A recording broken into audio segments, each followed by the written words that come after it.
This week, JBSA is home to the Great Texas Airshow, and joining us to talk about all the fun, Lee Sims. Thank you so much for being here.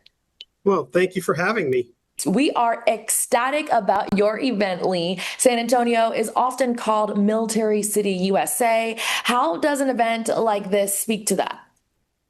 Well, this event is titled Let Freedom Roar. It celebrates 250 years of the United States and also the great men and women of the armed forces. We're going to have great events and great performers over the weekend, and it's also a great recruiting event.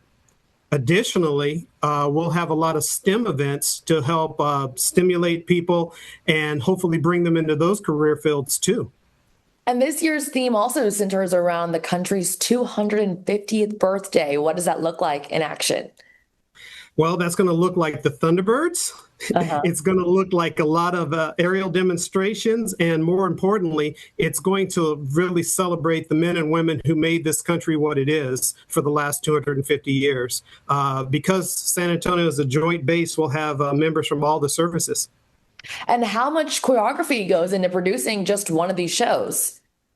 Oh, my goodness. We have been working for months, not only trying to secure the acts, but also trying to get the schedules down to make sure that we have the timing right and so that people are constantly seeing something in the air. It's a labor of love, but it's definitely a lot of work.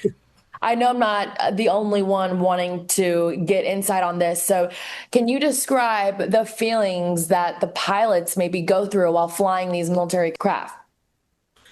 Well, you know, most of the pilots, like the Thunderbirds who perform at most of these shows, all they're thinking about is providing an awesome experience for everybody to see. But what's really running through their minds is the precision that goes into keeping those aircraft within 5 to 8 feet from each other. So what they're really focusing on is making sure that not only are they keeping the performance tight, but that they're safe at all times. And Lee, it's also a 2-day event. Is there anything else you would like people to know about this weekend's event?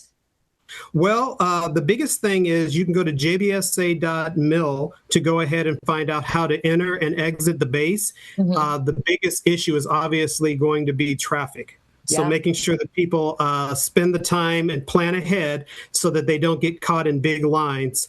We're going to have tons of water on the airfield just to make sure that we keep people hydrated. We're also going to have cooling stations.